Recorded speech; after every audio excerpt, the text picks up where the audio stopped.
We all have to deal with death and dying at some point in our lives. Care workers may have to deal with it more frequently because of the service users they are working with, older people or those who are terminally ill.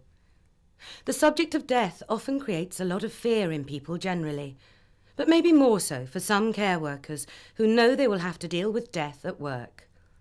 People may not want to think about it because it reminds them of their own mortality. Death is often portrayed in a very negative way. Violent murders are reported in the newspapers every day.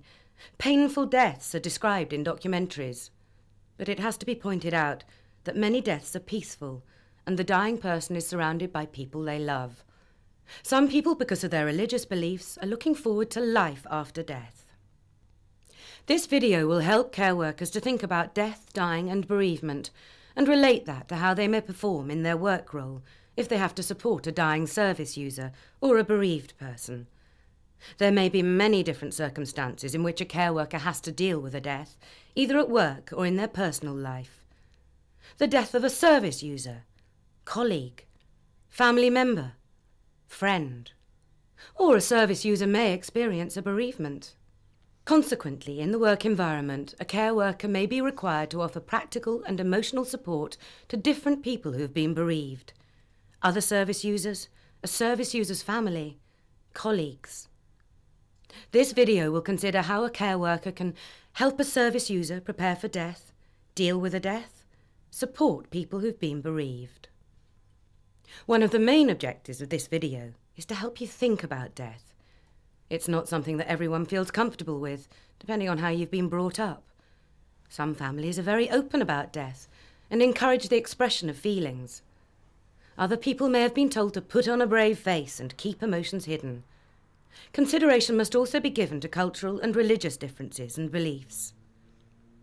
As the population ages, many older people are left alone in the world because family and friends have died before them.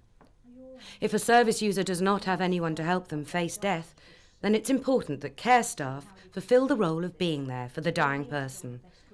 This video will show how this can be done sensitively.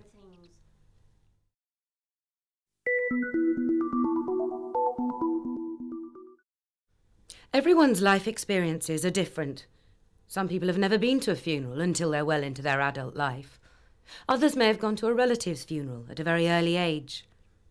A care worker who's never experienced anyone dying may have all sorts of anxieties about having to deal with the death of a service user. I've never seen a dead body before, and the thought of it just terrifies me. Some care workers may have never even considered it. I've never thought about it. I mean, death's about old people, not for people like me. But all age groups can be affected by death, because it can happen in different circumstances, all of which a care worker might have to deal with.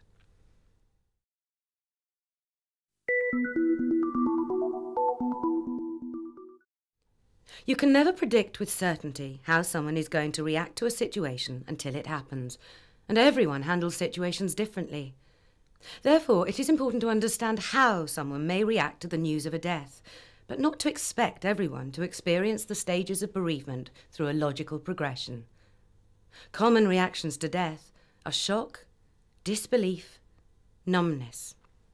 A care worker should never be judgmental about the way in which someone is handling their grief. Well, I don't think he's upset at all. He's not cried once since she died. But before considering the stages of bereavement in depth, we must think about the different types of death.